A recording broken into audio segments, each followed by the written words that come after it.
You're listening to the AfterBuzz TV network, now the largest new media platform on the web, and your #1 source for after-show entertainment.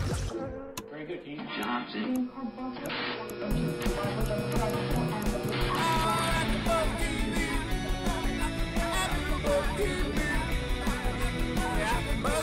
the AfterBuzz Studios in Los Angeles, California, presented by Maria Menounos and Bing.com, and streaming live thanks to Akamai Technologies. This is AfterBuzz TV's The Amazing Race After Show. We'll break down tonight's episode and get you all the latest news and gossip. If you'd like to buzz in on tonight's show, you can buzz us at 424-256-1729. That's 424-256-1729. And now, another post-game wrap-up show for your favorite TV show.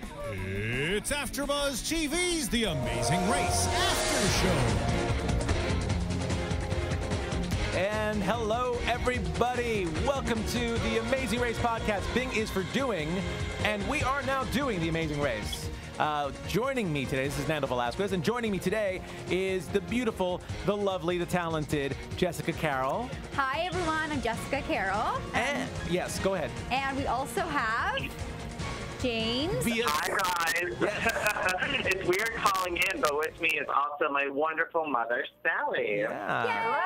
Yay! Great. James is reporting from the Amazing Race down in Michigan. To be somewhat vague, one of the 50 states, Michigan, and it's so weird not having you here. I'm so lonely. She's got an imaginary. Oh my God, it's weird watching you guys from the computer screen, but you both look fantastic. Oh, thank you. I'm sure you do too, even though we can't see you. Yeah, I'm sure. Yeah, too bad we can't Skype. I'm in pajamas. Are we matching? Well, yeah, you're a couple hours later than us right now, right? So. Yeah, it's like 10 o'clock right now. Okay. And hi, James' mom. Hello. So James's mom is also an avid fan of The Amazing Race, and she's been one of our biggest fans, from what I understand. At least that's what James says, and that's what you said too just now. So we're glad to have you on here because I know you have some very interesting commentary, and also since you and James both applied together in the past to be on The Amazing Race, so I know how passionate. Absolutely. We did. So, of course, I never missed an episode. Yeah, of course. Awesome. So what did you guys think of last night's episode? Because I thought it was really good, especially since none of our predictions came true. Yeah, I thought it was great. They swerved us. They totally swerved us. I think, well, when the episode started last night, my mom and I, actually on the YouTube last night or 2 nights ago, someone left a comment and was like, usually when they show the 30-second preview for next week's episode, it's actually opposite of what you see in the episode. And to our surprise, that it was actually the case. You see the teams thinking that they have a 3-hour lead over every other team, when in reality, they didn't, and it was Mona and Beth and Joey and Megan fighting for last, technically. It was a nice swerve, though. You're right. Usually when they show a little too much or it leads onto something, it usually means that's not going to happen. But in this case, it did. In this case, it definitely meant like it wasn't going to happen. So we'll talk a little bit more about that. But otherwise, I thought it was a pretty strong episode. I mean, even though it seemed like once we figured out what the swerve was, that it was a done deal for one of the teams, for either YouTube or Mona and Beth. Yeah. So, well, let's get started. Let's talk about this. So this is our 10th leg of the race, and it started off in Berlin, Germany. And the placement at the top of the show was Max and Katie with their first win ever. Yes, and they won the Ford Fusion cars. Oh, God. And, of course, because it's a promo item, you had to have you had to stop the race for a second and show them their cars. Yes. And apparently Katie loves red.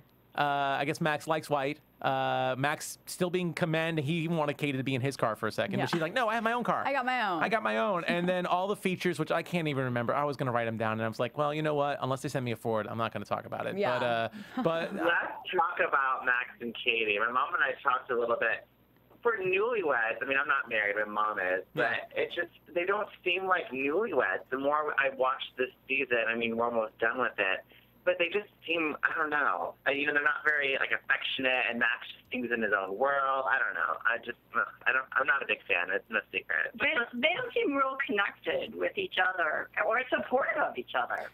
Yeah, they seem very intellectual. They don't seem very emotional. Yeah, I don't think that they're probably not the, more touchy-feely kind of people, but I mean, they don't really argue much, do they? No, I haven't seen much. Yeah, they don't really argue, but I think they were probably like best friends before, and so they just know how to be around each other. If anything, they're very blunt with each other, but unlike other teams that when one person gets a little blunt, they get emotionally affected. They're just on it. They're just pretty much, they can talk in shorthand. It's almost robotic. They're almost robotic. They are. That's what it is. Yeah.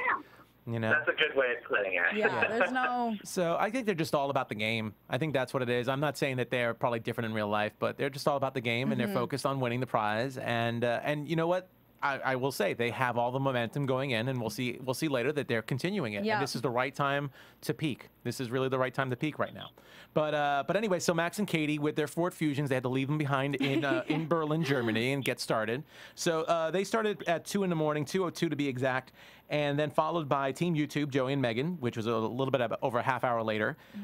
Carolyn and Jennifer, our country singers. Mona and Beth and Bates and Anthony were in the rear. And Mona and Beth, because they were last week and were not eliminated, they had the extra speed bump that they had to worry about. But all the teams caught up to the airport since it was super early in the morning. They all caught up to the airport. Max and Katie, again, momentum on their side. They're on a high. They're very smart. They're very strategic. We're the only team decided to stay behind and go to the business center of the hotel that was in the area, I guess, and look up flights. Get a flight. And we're able to find a flight that left at 10 a.m. Right. And everyone else ran to the airport. Great strategy, right, guys? Yeah. Yeah? Yeah, I mean, that was one of the first things my mom and I talked about, too. It's like, it's always smart to go to a business center on the way to the airport because you know at that early in the day, the ticket counters are not open. So I think Max and Katie did the smartest thing by going to a business center, looking up these flights. And, of course, it paid off for them at the end of the day. Yeah. Well, that just shows that they are travelers. They're, they've been worldwide. They know how to travel, and that you go to the business office because everyone else is just going to go to the airport. The ticket counter's not going to be open at whatever time it was. And so that just shows that they have traveled before. What surprises me... Right, and we talked about it last week, too, like with the teams, at this point in the race, they're almost done. They've almost completed this whole season. And you'd think that by now the teams would know to go to the business center. So I think I was surprised that it was only Max and Katie that went to the business center and everyone else went to the airport. Yeah. Like, this has happened before. I don't get why they all went straight to the airport again. And even like Max said, like, oh yeah, let's just be sheep and stand together in the line together as sheep, follow the leader. I thought that was brilliant. No, exactly. They're playing it smart. And exactly what I was going to say, James. At this point in the game, they're 10 legs in. They've dealt with enough airports, and they should know some of the shortcuts already, that I'm surprised that they were the only ones thinking that way. You could say they were really smart, or you could actually put a case that everyone else at that moment was really dumb. Yeah. I got to say. Maybe it also had something to do with the time also, because at least Max and Katie had the benefit of starting at 2 in the morning, so they knew that the offices were closed at the airport. They probably knew much better that they would probably be sleeping there overnight if they went there at that point. But Mona and Beth and Bates and Anthony both started around 4:20. So they probably figured they would get to the airport by 5 and assumed that maybe they could just deal with the airport right there. So there was a bit of a time constraint. Yeah. And that's a benefit of being first, especially in a leg like this. That's a benefit of being first. Especially you have with time. the flight situations, because they got a ticket. Exactly. You have time to strategize, and you know from experience that 9 out of 10 times you're going to be sitting in that airport for a couple of hours anyway, so make the most out of your time. Yeah. So anyway, so all the teams get to the airport, and as you mentioned, Jessica, which I thought was a really, really cool thing, is Max and Katie, I guess they figured they were the only ones that did the business center, so they decided to just act like sheep.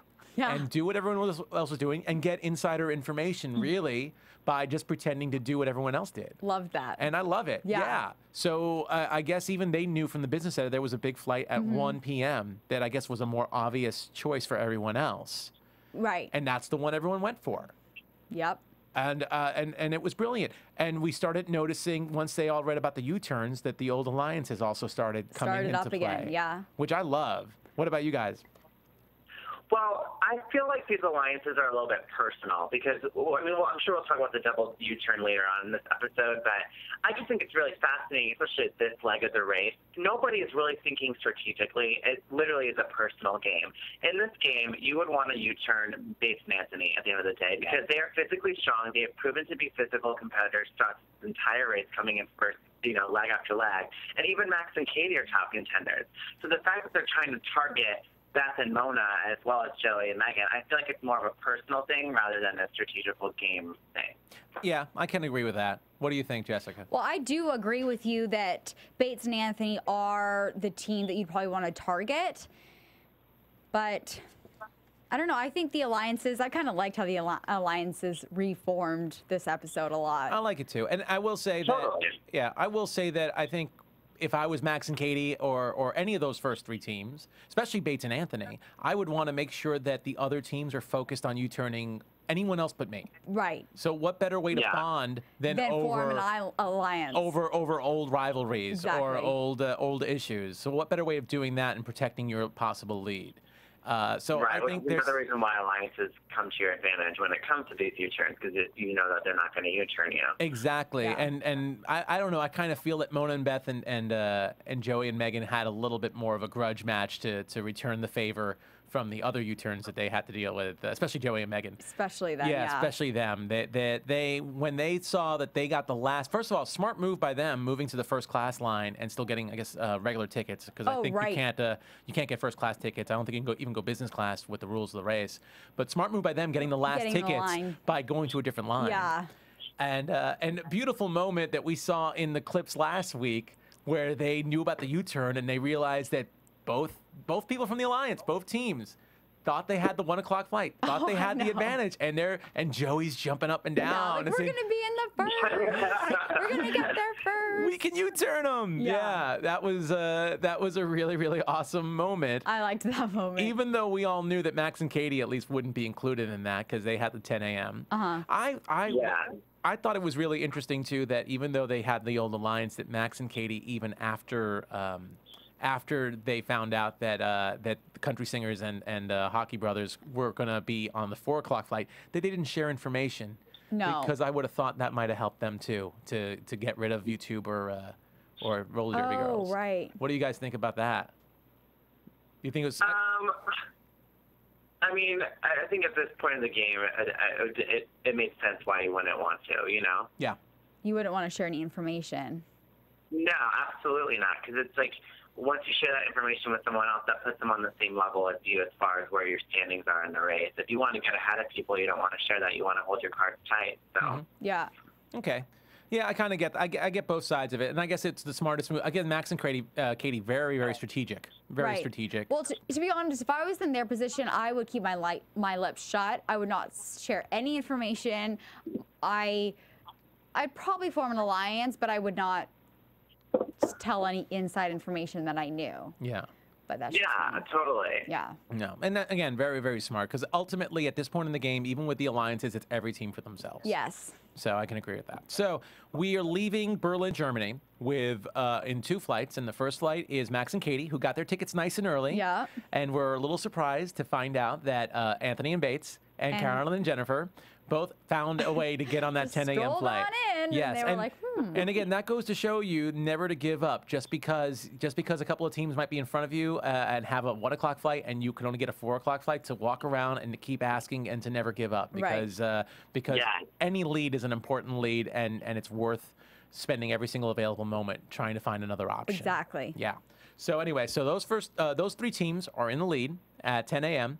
And then it's Team YouTube and the Derby Moms thinking they're in first and second place. That was so good. I love that. Taking up the rear at 1 p.m.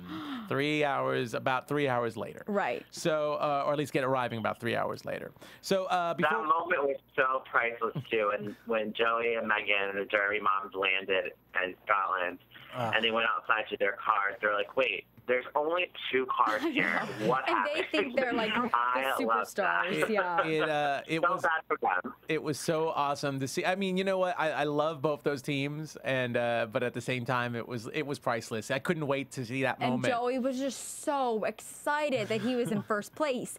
He was running to the car. Oh my gosh, yes! We get a head start. And then, dun dun dun. Yeah. Only 2 cars left. Poor Joey, Megan, on that. Poor Derby moms on that. I but know. but still, that goes to show you, whenever you're split up from the other teams, you never know what might where happen. they are, yeah. Exactly. It's really, really scary. Well, before we go on to the roadblock and detour and all the challenges, let me just bring up that that we're on iTunes. If you're watching us right now, you can also download us on iTunes. You can subscribe. Please rate us. Please comment. We'd love to read comments. James is really good at writing back if you comment on our YouTube page. And He's really fun to talk to. and he's really fun to talk to. Yeah. And Thanks, guys. I'm in the chat room and on Twitter right now trying to get people to watch our show. So. Oh, awesome. Oh, good. I should get on the chat room and AfterBuzz, because there's also a chat room and AfterBuzz that I sometimes check into. But yeah, but please rate us, please comment. We'd love to hear your comments. We'd love to know what you like, what you don't like, and we'll work on it. We got one more episode of season, but we also have a lot of other AfterBuzz shows that all 3 of us host. Yes. As well as a large group of multi-talented people, and who are produced by some awesome people like Steve, who's producing our show here. Woohoo! So, Yay. I wanted to he make is. sure he was awake. That's all. Yeah, but anyway, so and he's like, "Yes, I am." So, anyway, so let's go. We're in Edinburgh, Scotland, and I'm not going to do a Scottish accent because I'm terrible at that. But anyway, we get to the roadblock, and as I said before, we have 3 teams in front, so they remain pretty much in front, and that's being Max and Katie, Bates and Anthony, and Carolyn and Jennifer. Of course, Carolyn and Jennifer are driving with the parking brake on, so they're a little slower. Oh, man. Oh, wait. And Caroline and Jennifer, when they got on the airplane and they saw everyone that was on the airplane, they said, oh, the sexy 6 are together. Yeah. I just thought that was... I like that. I feel like we can't use that next week because they're going to be in it for each other no Yeah. matter what. But I like that. the sexy 6. The sexy 6. I mean, we already know how I feel about those 2. But Hey, Mom, what do you I think? don't know. They always have those one-liners where I literally go, "Oh, really? Come on!" Yeah. And that was one of those lines last night where I was like, I know. I was thinking of you when she said that. I was like, oh, James is going to like this one. What does your mom think of that, though? Yeah. What do you think about that, Mom? Oh, I'm kind of on the same page as James. Okay, sounds good. So the sexy 6, which I'll probably that'll be the last time I say it. Take the lead. They're the first. They're the first 3 teams out. So again, the order they get there is Max and Katie, then Bates and Anthony, and then finally Caroline figures out that she's going slow because she has the parking. But very, forgive me, Jessica, very blonde moment. That was a very blonde moment. Okay, very blonde I had to moment. agree. And the editing was great, too. It showed it up, and then she's like, oh, I would the think- park brakes on. I would think that if the camera guy is panning down Yeah, and it's a panning little up, and, clue. and Caroline's like, why are we going so slow? And the camera guy's literally going back and forth, that, yeah, you should pay attention to where the camera guy's shooting. Yeah. Good for you. But anyway, so they all get to the roadblock. And the roadblock is the opportunity to play with the Royal Scots, which is known as the Royal Regiment of Scotland. And they get to play a harmonizing tone, which is just one steady tone from a bagpipe. They get taught how to do that, and they get to march around the marble room of the Gosford House.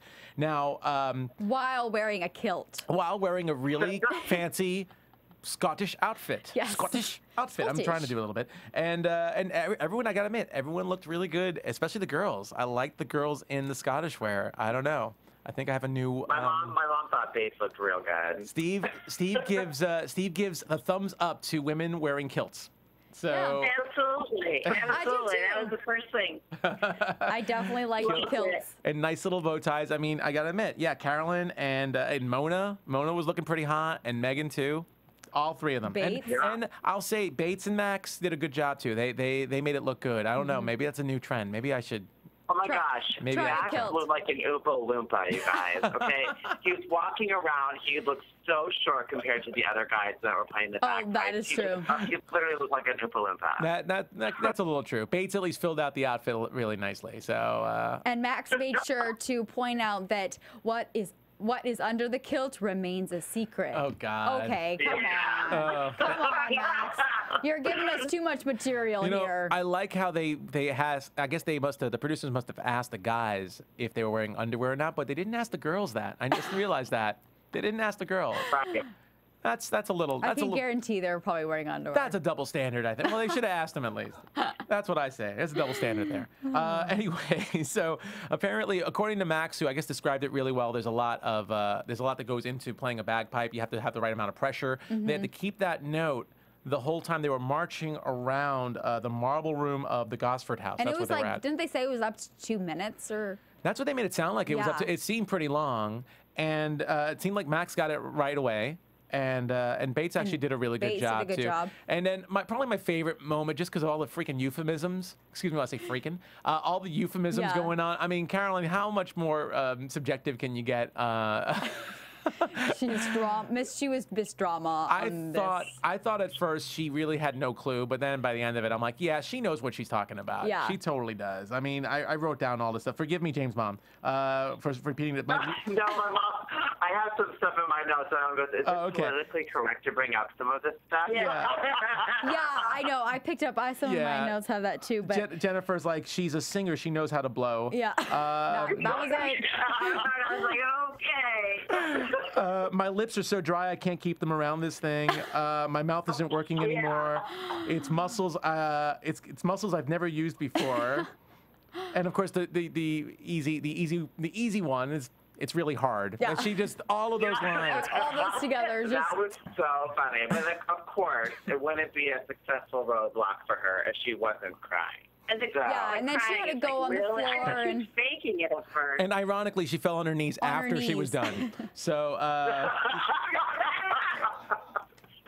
well played, sir. Well played. Yes. I'm sorry, James' mom. I just had to go there. Just too hard. I'm just writing down what I saw on the episode. I'm writing down what I saw on the episode. Just taking good notes. I just want to say I'm amazed that Caroline and Jennifer are single and alone because it seems like they're always harping on how alone they are and they don't have boyfriends. But with comments like that, I'm surprised they don't have people knocking on their door. I'm sure they're gonna have a lot of people knocking on their door after last night. Especially Caroline. What did you guys over in Michigan? What do you guys think about that challenge? By the way. I don't know. I mean, I think my mom would have had a difficult time doing that. Yeah. He obviously doesn't think I'm very winded. I liked it. I love when they kind of immerse themselves in, different cultures of these countries. Yeah. And, the bagpipes is such an iconic symbol of Scotland that it would have been really cool to have been a part of that roadblock and to have played the bagpipes and especially marching inside that castle. I loved it. I thought it was wonderful. Yeah. If you guys were a team on the race, and who would have volunteered for that one? I think it depends on the clue. I don't remember what the clue said, but I feel like my mom and I may have made a mistake like Chuck and Winona, where Chuck did all the roadblocks at the beginning where Winona would have been stuck with it. Yeah. That maybe my mom would have, but who knows? It's so tough to say. Okay. Yeah. All right. I thought that would be hard. I mean, I loved just like James, you said, I loved the culture experience, showing up there, having, all of them in their outfits and their bagpipes. That would be so interesting. And I just could not even imagine putting that much air in my lungs and having to blow out. I think I would actually be just like Caroline, maybe I would have used different terms. Well, but I think this would have been very hard. You would have gotten a lot of camera time if you used those terms, though. This is true. You would have gotten a lot Maybe of I camera would time. have found a boyfriend out of it, but you never know. I can't help if it's some like really horny editor that was just putting this together and just felt like just wanted to put all of these lines together. Like, whose choice was it really to go there? I mean, it wasn't as bad as I guess the Vietnam song when they had to apologize, but I feel like they were really pushing the envelope a little bit with a lot of the comments. So really. Oh yeah, especially with Megan too, when she was doing it and the guy kept putting it in his mouth, and she's like, "He must have magical saliva." I felt like I was getting. She's like, I felt like I was making out with him. Yeah, magical saliva. Now that I think about it, that was a little crass. That was a little more crass than I expected. I mean, you don't know where his mouth has been. But I did notice that that I actually wrote it down that when Max was being trained, that the coach, the trainer, whatever you want to call him, the teacher, was also doing the same thing, putting it in his mouth first and then giving it to Max and putting it straight in Max's mouth. So really kinda interesting. nasty. The other thing is that Megan, and this, I guess this proves that it's hard. I grew up playing trumpet when I grew up Right. a little bit, and you got to have some good chops for that. You know, you got to Yeah. have some good lungs, some good lips for it, so to speak. I'm not going to get as crass. I'm not going to get there. I'm not going to go there. But Megan said she learned how to play trumpet, so she felt she could do this, and yet she was having Was it a tough trumpet time. or trombone? She said trumpet. Oh, trumpet. Okay. Yeah, she said trumpet, but yeah, it was tough for her too. So Hard for her, yeah. It was hard for her as well. So I guess it really didn't matter. I guess it's just a very original kind of instrument to play. Yeah. Yeah. I don't think I'd be very good at that one. Yeah, and then also, of course, we skipped over this, and it's really a minor point. But while Caroline and Jennifer were doing like 9 attempts on the bagpipes, Yeah, it took her like what? yeah, that was when the other 2 teams arrived into Scotland. So yeah, at this point, I think it's safe to say, well, obviously everyone listening here has probably seen the recap, seen the show anyway. But Yeah. we kind of knew it was going to be between 2 teams anyway, so it was really no hiding. It was really hard to show the drama between the front 3 teams And the last 2. and the back 2, especially with the U-turn plan about to be in place. Right. So worth mentioning, but still a very fun challenge, right? Okay. So anyway, so once everybody gets their clue after they complete the challenge, they are supposed to go and search the fireplaces at Cragmiller Castle for the next clue. And pretty much they follow in order. Bates and Anthony and Max and Katie, top 2 First, teams. yeah. And they end up finding something right away. Carol and Jennifer get a little more lost again in the castle, and they eventually figure out they have to go inside. Into the fireplaces. Into the fireplaces. And we get to the Detour. And here's the Detour. It's between tasty pudding or whiskey rollin'. So tasty pudding is just in a nutshell to just make haggis. Make haggis out of ox intestine and a bunch of different pieces of the ox. I wrote down, what did I write down? I wrote down heart, liver, lungs, fat, and oats and some seasoning. Nasty. Yeah. And, So nasty. Yeah, and then they had to try it once they did 4 portions. And then whiskey rollin' was to transport barrels. Barrels. And it was 8 of them. 8 barrels, 200 yards up a cobblestone alleyway. And then, funny, you have to taste a haggis. They don't let you taste a whiskey. What's up with that? Yeah. I thought that Hey. that I thought was kind of rude, especially the work that entailed. You know, at least get a little whiskey on the way out. Seriously. At least one of the people, because they have to drive. Come on. Anyway. Yeah. Yeah. We don't want to get a DUI, do we? Exactly. I don't know what the rules are in Scotland about drinking whiskey and driving. So, but anyway, so hey, so what would you guys have picked? Let's just pretend we don't know how big those barrels were, because I don't think they ever really said in the clue. But obviously the barrels looked huge. Would you have gone for the haggis, considering what you had to do? Yes. Or would you have gone for the whiskey? Yes. I would have definitely done the tasty pudding, because even though it's gross, I like getting my hands dirty and touching slimy stuff, and I actually really like that stuff, so I would have done that. Okay. And just knowing wheelbarrows with Amazing Race, you would just assume that they were big. I mean, he said they probably weighed 100 pounds. That's like basically how much I weigh, so I Yeah. would not have been good at that. What about Team Wallington? What would Team Wallington have done? What do you think? Yeah, it's like you said with the whiskey barrels, not knowing how heavy or how big they were going to be, it sounded very physical to me, where the other didn't really sound. It sounded kind of like a no-brainer. Yeah, even Joey made a comment too last night during the tasty pudding. That Beth and Mona obviously did really well because they cook, they're moms, and I think I would have just trusted my mom on that one. I would have had a little bit of difficulty. I would have probably been like Joey. I probably wouldn't have been a big fan of touching it. I wouldn't want to know what it is. But yeah, I think we would have done tasty pudding for sure. I kind of agree with you on the disgustingness of the haggis. Just thinking about all those, I'm not a But if you vegetarian or don't vegan. think about what they are, it's not as bad. That's the secret of it. That's the Yeah. secret of it. But I think I would have gone. Yeah, you can't think about it. Yeah, I think being a guy, being somewhat burly and can do some physical stuff. Maybe I can't probably do like Bates and Anthony can, but I can do some stuff. I probably would have gone for the whiskey barrels, but Really? But I probably would have regretted it once I seen how big and heavy those. Well, you saw those how barrels were. hard Anthony and Bates had to work. Yeah. I mean, they were putting them on their back. Yeah. Oh, that would have been so hard. Talk about oxen. They were oxen. I couldn't believe they lifted that thing and put it on their shoulders, oh each of my them. God. Yeah. And they couldn't keep it on. They did it for a while. It looked great, but they had to like keep stopping. It looked like so Yeah. that was tough. That was really tough. But I anyway. thought they would get a penalty for putting it on their shoulders and not rolling it, just like in the one of the previous episodes when they rolled the cheese roll, Well, as opposed to putting it on the sled. Yeah, well, I guess it's all in the wording because I wrote it down word for word, and they said teams must deliver. So I guess. We thought they had to roll it because the clue said whiskey roll in. And we just assumed that maybe you would have to roll it. Good point. But, Wow, good point. I didn't realize you're right because it says that in the title of the Detour. See, that shows that you just really never know with these. Well, I guess it's always the fine print that you have to read because teams always forget. Yeah, they seem like they have like a typed up document that's inside the clues they always are reading. Yeah.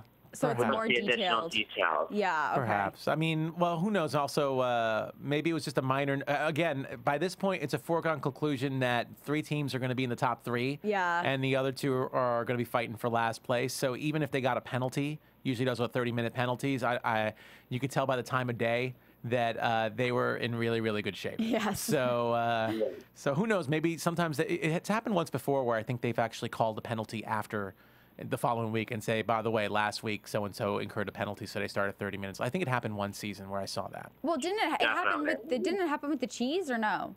Well, no, this season it happened with the cheese, and that cost Chuck and Winona. But once before, I remember they didn't call a penalty the week of the episode, but when they started the following week, they said somebody got penalized because they ended up doing something improperly. But perhaps because when they finished a leg, the producers didn't explain that, right? And they couldn't shoot it again. They just explained it in the following episode, and they adjusted for it. Gotcha. Yeah, because I think I remember them saying, like, since there wasn't between that team and the next team that checked in, it was more than 30 minutes that they wouldn't have been eliminated.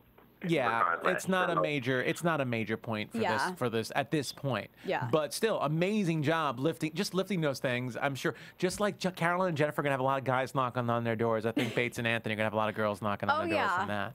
That was pretty sexy, I gotta say. Yeah, there you go. What do you think, James? What do you think, Wallington's? I mean, I'm not physically attracted to Bates and Anthony. I mean, I think Joey's the cutest of the guys still in the game. But no, I'm all for the hockey boys. Eyes at me. Oh, good point. The hockey boys. Well, anyway, everybody except for Bates and Anthony consciously chose to do the haggis. Which I think was a good decision. Yeah, everyone did haggis except for the guys, the strapping young boys, because they did the whiskey rolling. Which was the perfect one for them. If they did the other one. Well, again, that's their forte. Yeah. That's their forte. Well, can we talk about, again, I have to go back to Caroline and Jennifer, because they always have these one-liners that get me. My mom even pointed this one out last night, too. We laughed hysterically. I wrote this down. Caroline goes, do you want to say it? Okay. Oh, she said that we didn't have the mental strength to do the barrel. Oh. Wait, what about the barrels part do you need mental strength for? Like, it was just like really. You know what? You're right. She did say that. She did say that. That's funny. Keyword mental strength. Really. Stop dissing the blonde girls, okay? I thought you were going to say what they said, I guess, during the Tasty Pudding Challenge. I think Carolyn said, I blew into something hard all day. Now let's just eat it. So. Oh, yeah. Again, I guess it's the producers or some horny editor or something like that just throwing all these lines in there. Get your mind out of the gutter, producer. That was the idea. Yeah. I think that was the idea. Just get everyone's mind into the gutter. And you know what? I'm gonna raise my hand and say I fell for it. Yeah, my mind's in the gutter. I live there. It's okay. It was funny though.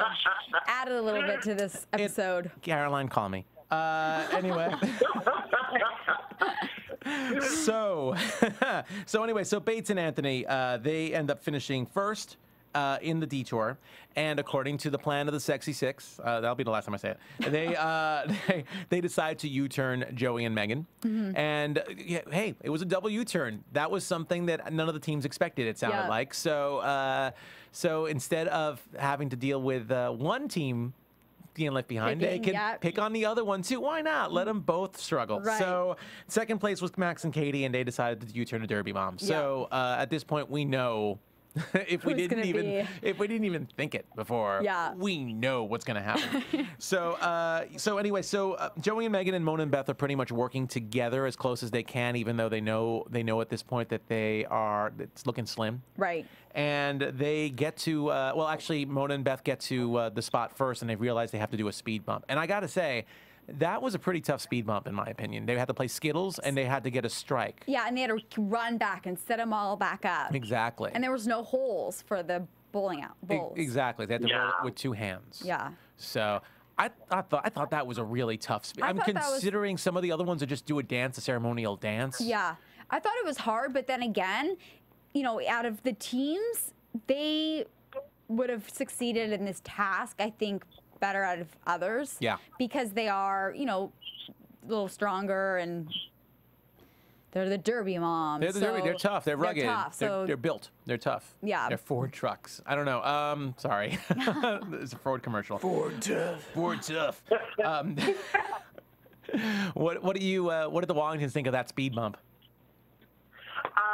I agree. I feel like every speed bump is kind of so-so. It's either hit or miss. It's either going to be kind of difficult and more skill-related, or it's going to be super easy. I remember one of the speed bumps, like season 14, maybe they had to just paint an elephant, and that was it. So I feel like speed bumps are just kind of like thrown in there, and it's just like a last minute, like, what are we going to do? So Luck the of whole the draw. bowling thing was just like, whatever. Whatever. I just feel like, well, I mean, it didn't really hurt them in the end, but it did look like they were struggling for a little bit. So.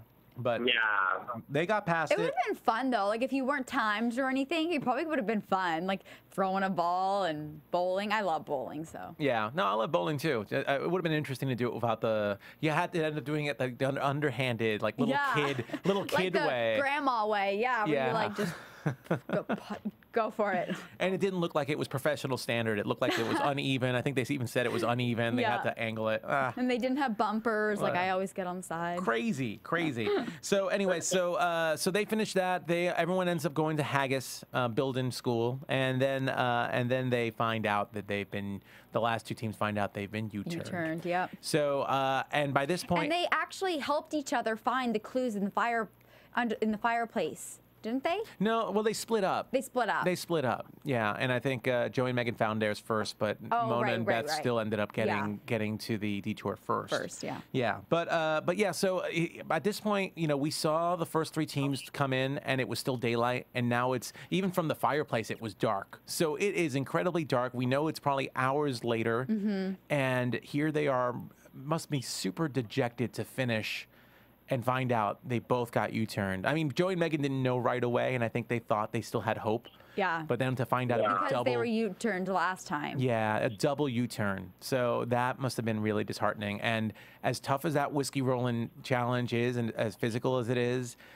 they both had to do that. Well, I mean, they were already knowing that they were each other's competition. Yeah. So at least they both knew, like, okay, we're the ones detouring. We're still fighting against the same person for that spot. Yeah. So. Really tough. Yeah. Yeah. And I mean, I could only imagine your energy level at that point too. Yeah. I mean, I'm sure Mama Wallington, you probably would be really dejected if that happened to you. Right? I guess that was just that was just a yes/no question, so that's fine. Your laughter just said it all. It was all good. that $1 million, come on. So, and in fact, Joey, I guess it was so tough that Joey and Megan had to do 1 barrel at a time, as opposed to Bates and Anthony just literally just juggled it, and but the Derby moms did 1 each. And then Joey and Megan had to do 1 at a time for a little bit because it was just incredibly tough.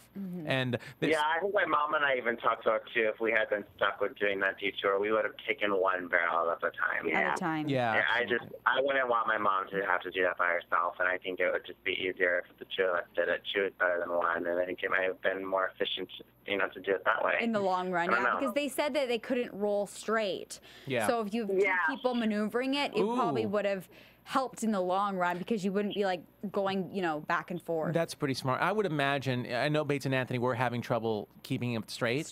But I would imagine if, kind of like that other challenge that was a while back, I think the one in Africa, when they were trying to go upstream Oh no! There was one where like everyone around them was doing it like within 20 seconds, and they couldn't do. What was the challenge? I can't remember. You remember, James? They were like paddling, right? Oh, you know what it was? It was the fire challenge. Oh yeah. It was the fire challenge when the tribesmen, when the locals were doing fire in like 10 seconds, and they were busy struggling with the elephant manure and the wood. Yeah. Yeah. So I would only imagine that maybe the locals in Scotland know how to roll a barrel of whiskey, and The these right guys way. and these guys just didn't. Yeah. These guys just didn't know. But anyway, so even though, like I said before, it was a pretty foregone conclusion that we were going to see one of these two teams gone, and unfortunately, we lose that either way because I think we all liked both teams. I know. So unfortunately, Joey and Megan. So sad. Just couldn't do it. They couldn't do it. So, but, very positive, more They or were less. very positive at the end. They said it was a great experience. They're Yeah. proud. It was a great opportunity. Yeah, So- their exit interview was pretty abrupt too. I remember like watching, like this is sweet. And also, I was like, bam, they're walking away. I was like, okay. Yeah, Very it was almost short. like they didn't. I don't know. Joey was crying a He little was bit. crying. Yeah, Yeah. it was just short. I thought it was like, okay. Yeah. I wanted to hear more. I'm surprised because I really think that they did a really good. The director and producers did a really good job on focusing on Joey's attitude because that's one of the things I really thought was a highlight of the show. Yeah, he was so positive. Joey's attitude about everything. I think the scorpion was the only time when he kind of freaked out a little bit. And falling down the sky. What was it when he was free falling? Yeah, the base jumping. That Yeah. was the best. I But still want to have a screenshot of that.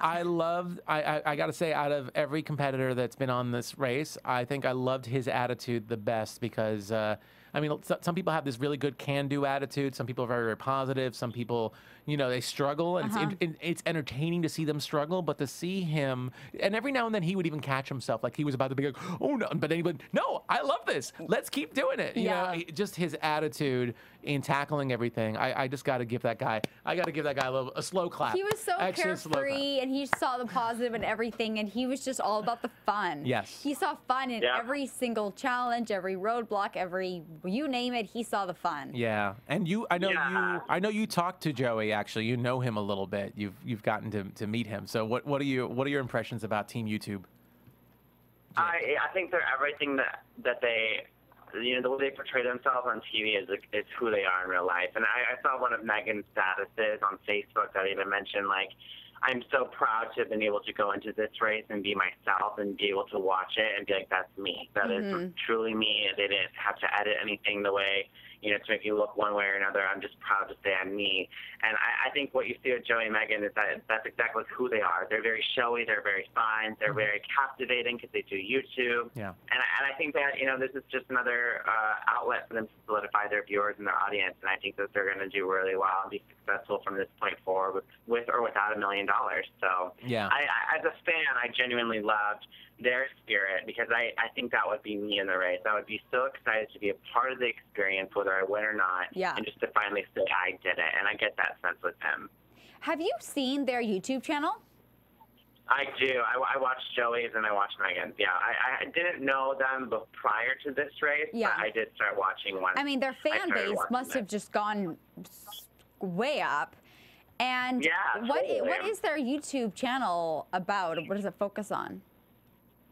I think it's a variety of different things, especially Joey. A lot of YouTube people have like different, themes for every video. And he kind of has a gaming channel because he loves video games. And then he has one where he just interacts with fans, whether it's through Twitter or fan mail or just driving to the grocery store. And Megan seems to be more hands-on and crafty with certain things that she's either learning about and that she wants to share with people. And they do recaps with YouTube, on YouTube about their personal experience behind the scenes, which I also love. So. See, I think it was great, and because they did see all the positive, and I think that their fan base is going to just grow immensely because they're so relatable, they're so fun, they're interesting, he's hilarious. Yeah.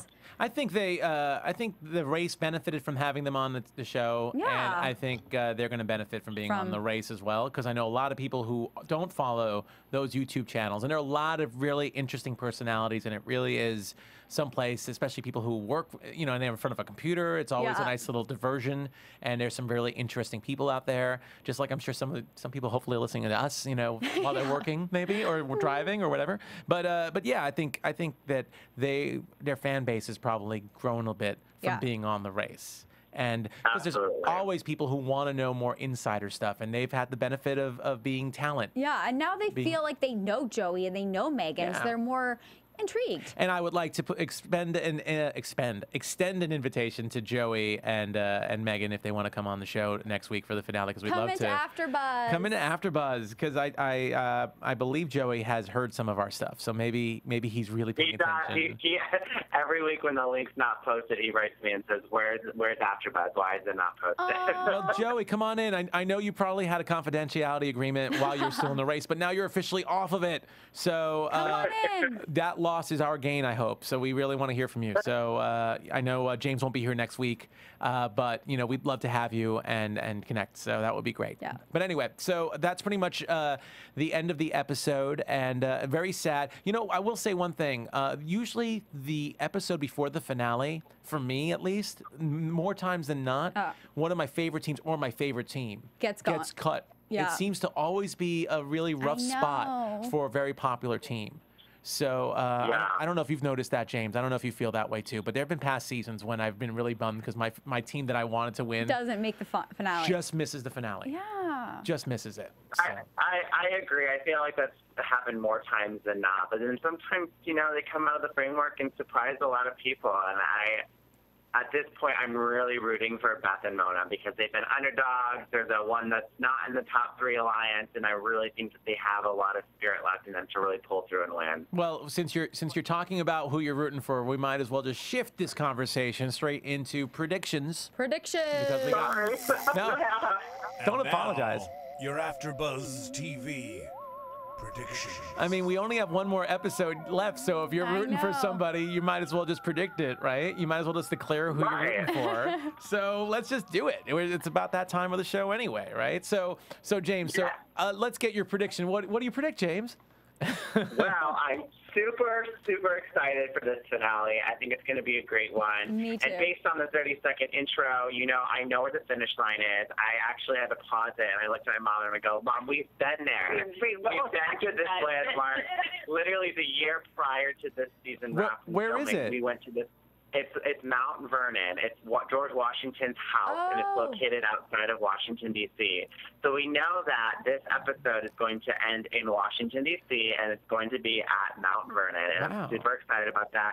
And I looked at my mom because we were in the running for this season, and I said, if we were in the top 3, we would have kicked some serious butt because we know exactly where that is, and we know D.C. like the palm of our hand.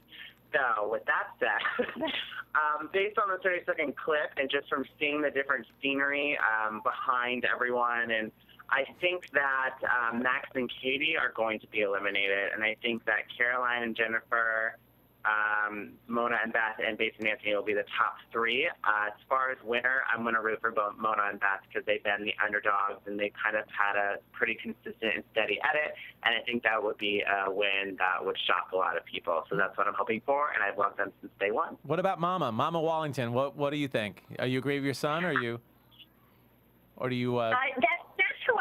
That's who I would like to see win. I don't know if it's going to happen or not, but that's definitely. I think they're very genuine. I think they did a really amazing job at in everything. Positive attitude, good teamwork, supportive of each other. I like them a lot, so they are definitely. I'd like to see them win. Who do you think will win? I think Bates and Anthony will win. Yeah, I think I do think they're going to win, and they're okay. I just I don't know, when they put the Brute and Brawn teams on, I don't feel like it's really all that fair. Yeah. So I don't know. That's the only reason. I think they're really nice guys. Yeah. I get tired of the Brawn having the advantage. Yeah. I would love to see an all-female team win again. Yeah, well, we'll see. Yeah. What about you, Jessica? What do you think, really quick? Well, I agree. I think it's going to be the Sexy Six in the top. Katie and Max, Bates and Anthony, Caroline and Jennifer. And I got to root for my hockey boys. A Canadian Born and raised. I love hockey. I like them. And I think that they are going to win. Okay. I think I would love it if the hockey guys won too. I kind of like it. I think they're a good story. I think if Mona and Beth won, it would be kind of like the Beekman boys last year. Yeah. I think last season. And I think it also- would be very much like them. It would be a great underdog story, but not in the same vein because they were always a strong team, but they just haven't been as lucky. Yeah. Yeah. Well, and also Bates and Anthony have really, I feel like they've helped other people. Like they've really helped Jennifer and Caroline. Karma always is good with the audience. When the audience sees a team that's very good with being nice and friendly, it usually makes them a fan favorite. And I think that's been their appeal. They've been a little cocky every now and then, but all the other teams haven't really helped out other people, and they really have. I will say this. I told you who I want to win, and I would love to see the Derby Moms in there, but I really, really think that momentum is with Max and Katie, and they're just playing smart, and I think they are the smartest team. I think they are the smartest team out of the four that are left. So well, we all know in the final leg, it really ultimately comes down to who finds the better flight, because it always comes down to that's true. The airline. It really does. You know, some people get laid over or canceled, and so I think it'll be interesting to see how the flight. Sometimes those episodes Sometimes those episodes are a foregone conclusion after the flight's over, but don't forget the last challenge is always a major memory test. Yeah. It's always something that has to do with every single challenge. So if it's a close race, Max and Katie have that edge. And Bates and Anthony aren't so good at those. So you keep that never in mind. really know. I got to wrap James and his mom because my producer wants us to wrap you guys. But James, where can we find you? Where can we? You can find me on Twitter at James Wallington and on Instagram at Mr. MR James Wally. And does your mom have a Twitter account or Instagram or is she on Friendster or MySpace? She just looked at me and shook her head. She does not, but she's in a lot of my photos that I tweet. And she's on snail mail, P.O. Box 1111, Wallington, Michigan. But thanks for letting me join in today. No, so glad. You should join us next week too when James calls in again. Okay.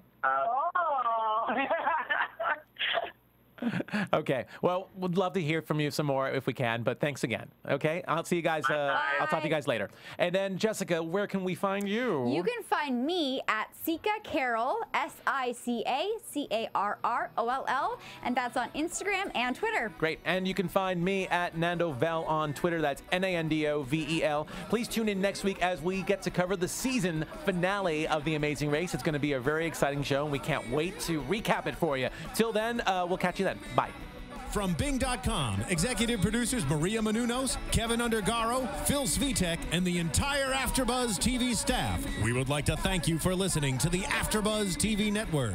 To watch or listen to other after shows and post comments or questions, be sure to visit AfterBuzzTV.com. I'm Sir Richard Wentworth, and this has been a presentation of AfterBuzz TV. Buzz you later. The views expressed herein are those of the hosts only and do not necessarily reflect the views of AfterBuzz TV or its owners or principals.